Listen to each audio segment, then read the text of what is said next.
Boa tarde, pessoal. Vamos para mais um vídeo. Quero me apresentar mais uma vez. Meu nome é Dayana Freitas, sou filha de produtor e os meus conteúdos vêm direcionados para a área da agricultura e dos agronegócios familiares. Eu quero contar um pouquinho mais hoje sobre mim, sobre a minha história nesta caminhada do agrofamília.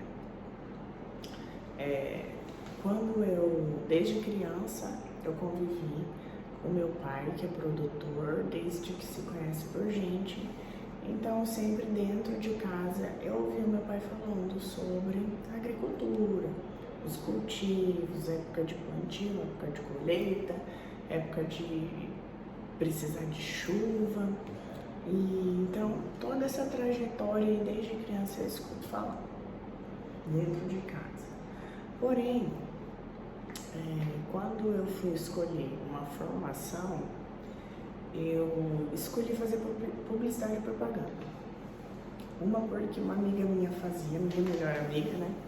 Fazia, e eu fui fazer publicidade e propaganda porque era uma área que eu me identificava, que eu gostava, que é o empreendedorismo.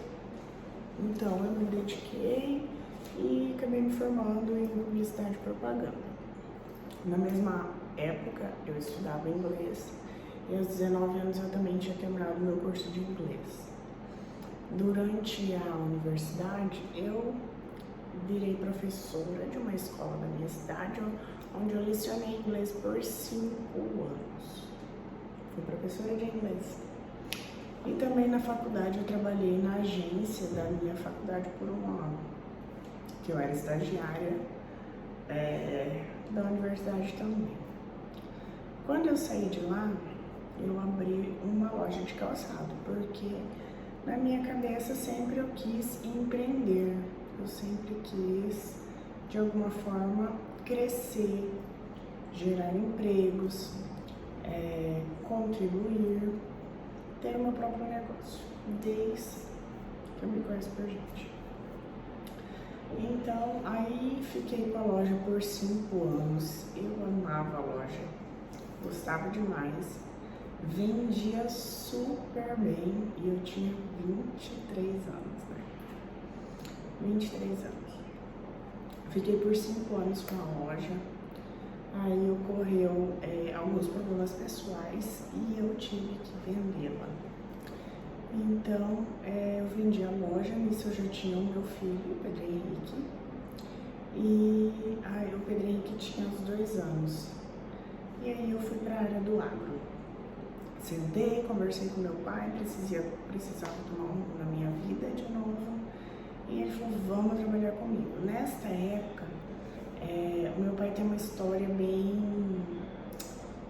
muito guerreira, assim, a história dele é muito bonita no agro. Um dia eu quero contar aqui e quero que ele também compartilhe essa história com vocês. E ele estava bem naquela época, já com uma situação estabilizada, já tinha comprado um pedaço de terra em São Gabriel do Oeste, estava bem. E trabalhava só ele e meu irmão. Meu irmão é um pouco mais novo que eu. Então era só os dois, né? E aí ele falou, vamos trabalhar comigo. Trabalho tem. Se você quiser trabalhar, trabalho tem. Eu pensei, puxa, não sei absolutamente nada, mas vamos lá. O que eu tinha, gente, era só vontade. Vontade de trabalhar, vontade de aprender e vontade de conquistar o meu espaço em um lugar que era 100% masculino. O que eu fiz? Pus uma botina, pus um chapéu e fui enfrentar esse grande desafio. Para quem era professora, para quem era dona de loja de calçados, uma loja de calçado 80% feminina, então sempre atendia mulheres, né? E entrar numa área tão masculina, né? Então eu enfrentei vários desafios. Eu tive muitos motivos para desistir, mas eu não podia desistir, porque querendo ou não era o negócio da minha família. E do mesmo jeito que o meu irmão estava lá, eu também queria estar. Também era a minha família, era o meu pai, aquilo lá também eu tinha um pedaço, né, daquela história ali, e eu queria contribuir também, de alguma forma. E meu pai falou, então vai para aprender, vai para começar. E eu fui, vesti uma botina, vesti o meu chapéu e fui. No começo, assim, foi bem difícil, porque eu não estava acostumada, né, a lidar, porque eu fui literalmente pro campo, gente. Eu fui aprender na prática, eu fui pro campo de batalha mesmo. Eu fui lá ver o que exatamente acontecia. E nessa época eu virei um famoso leva e traz. O que acontecia? Eu ia pro campo, né, como eu não sabia nada da parte técnica, eu não sabia mexer com as máquinas, eu não sabia absolutamente nada. Eu virei lá e traz. Estragou isso aqui no meio do campo. Eu sempre tava lá, né, em cima. Busca isso lá na... Eu lembro que, gente, meu irmão às vezes falava assim, pega um rolamento lá. Eu não sabia o que era um rolamento. Pega uma chave número 24. Eu falei, meu Deus, chave tem número. Eu não sabia absolutamente nada. Tudo ele tinha que meio que desenhar pra mim, pra eu conseguir fazer. Mas eu escrevia o jeito que era o negócio, ia lá, e eu buscava ele. Eu já estava conhecendo o que era aquela peça, eu já estava conhecendo como que era a oficina. Se meu irmão ia pra oficina fazer alguma coisa, eu já estava olhando o que ele estava fazendo. E aí, nesse meio tempo, eu fiquei muito atenta ao manejo de tudo isso. E eu tenho uma foto que eu vou deixar de capa desse vídeo aqui, de como que eram as nossas plantadeiras nessa época. É bem engraçado que essas plantadeiras hoje estão lá. Uma foi vendida e a outra tá lá encostadinha. E é bom rever, porque é bom ver o tanto que a gente cresce, o tanto que as coisas evoluem, o tanto que é bom saber o que você planta, você colhe. Então tá, mas vamos lá falando dos meus desafios, né? Então o primeiro desafio que eu tive foi um pouco de resistência do meu irmão, quando eu entrei.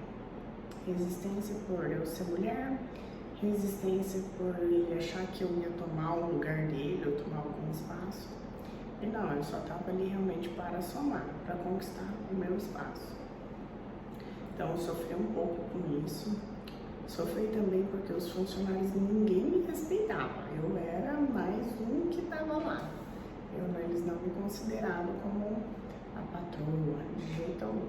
Então, eu tive bastante resistência aos funcionários, mas eu tinha bastante paciência. Eu sabia que aquilo era uma fase e que quanto mais eu aprendesse, mais eu dominaria aquilo ali e mais autoridade eu ia conseguir conquistar naquele lugar. Então aí eu vou contar uma história para vocês que aconteceu. Então, como eu era esse leva e traz, me delegaram algumas funções, por exemplo, no plantio. Nós estávamos tendo um plantio de soja em 2016, a soja era 2016 para a colheita 2017, aqui na área de Cidrolândia.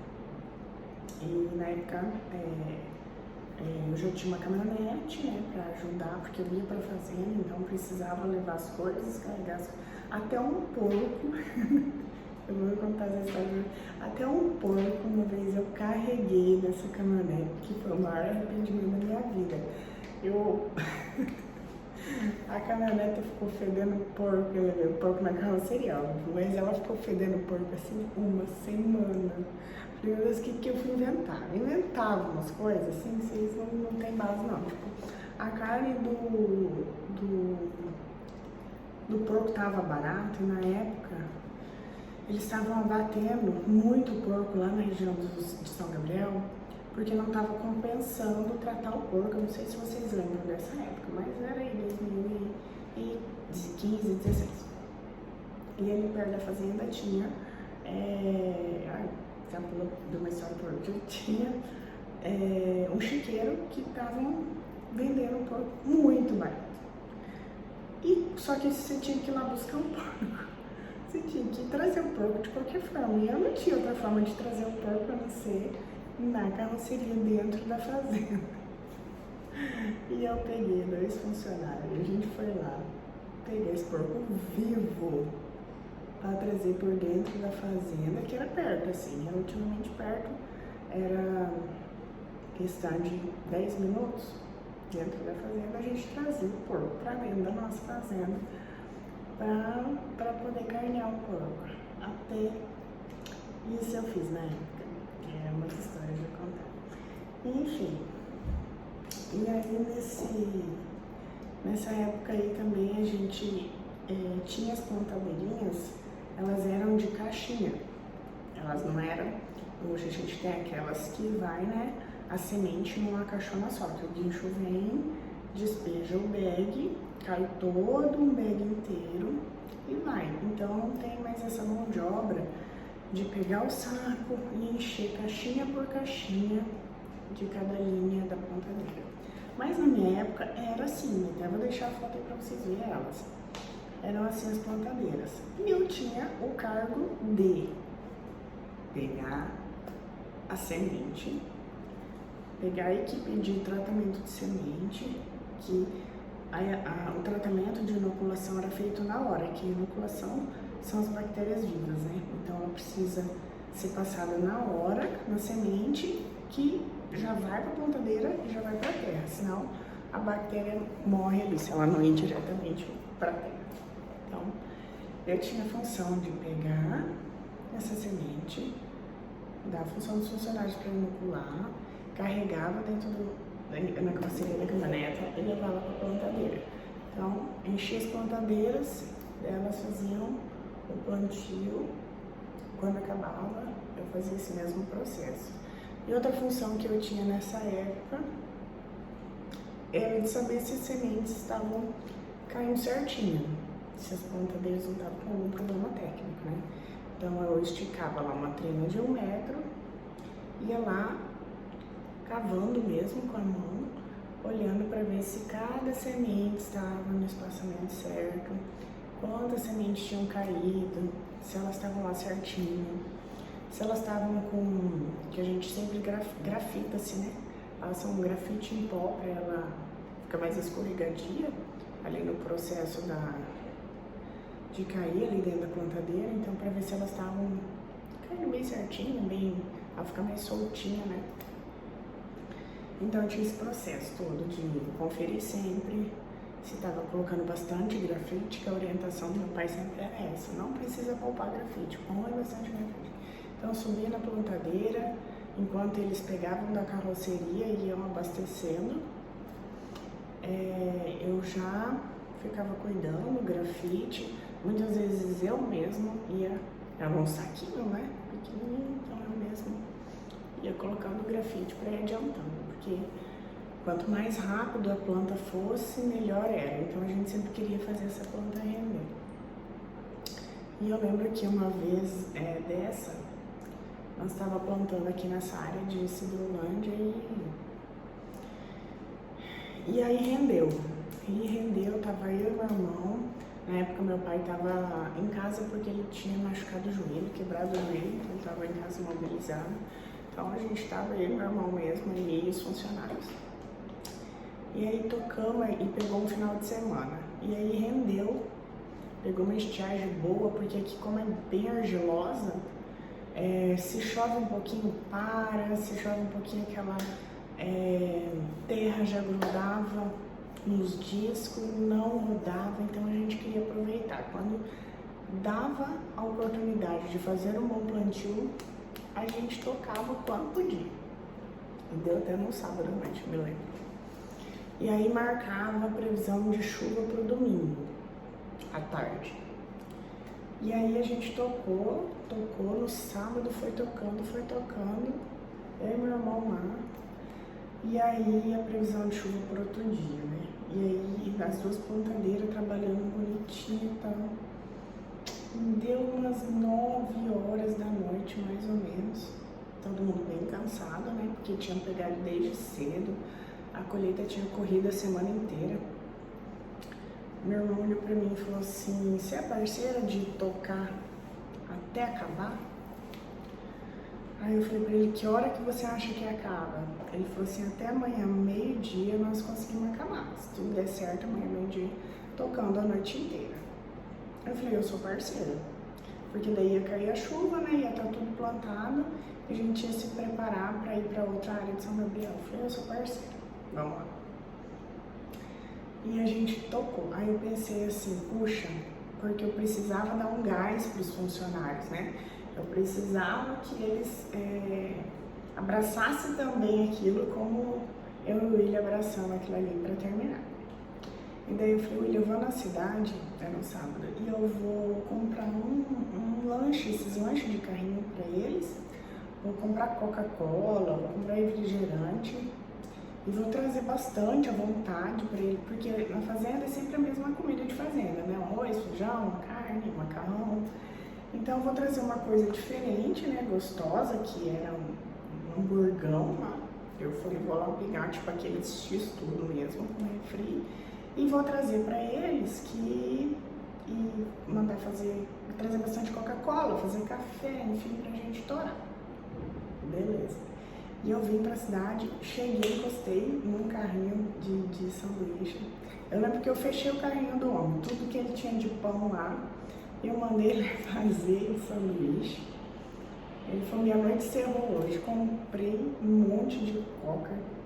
Comprei os copos descartáveis. Enquanto fazia os lanches, eu fui em casa, eu tomei um banho, peguei esses lanches e voltei pra aula. Cheguei lá, distribuí os lanches e eu lembro que eles ficaram bastante felizes, que, né, imagina receber um X-tudão lá, né? E aí tocamos a noite inteira. E eu lembro que deu 6 horas da manhã daquele dia. Eu estava extremamente cansada, porque eu estava na função de ficar abastecendo essas plantadeiras. E a noite mais difícil, porque qualquer probleminha que as plantadeiras davam era mais difícil de você diagnosticar o que tinha acontecido, né? E a gente tocou a noite inteira. Às 6 horas da manhã, eu lembro que eu não aguentava mais. E aí eu encostei a caminhonete debaixo da sombra e falei: eu vou cochilar um pouco aqui. E aí eu acho que eu dormi 1h30 mais ou menos. Falei pro meu irmão: vou dar uma dormida aqui. A gente na fazenda trabalha com rádio amador, né? Então tudo a gente vai se comunicando pelo rádio amador. Falei: olha, eu vou dar uma dormida aqui. Fica aí dando um apoio pros funcionários, porque os funcionários que estavam ali, né, em cima do maquinário, para eles estava puxado também. E ainda ia mais esse meio período. E ele falou: não, deixa que eu vou segurando aqui. Daí eu dei uma dormida de 1h30 mais ou menos. Aí eu acordei, voltei pro campo, continuamos.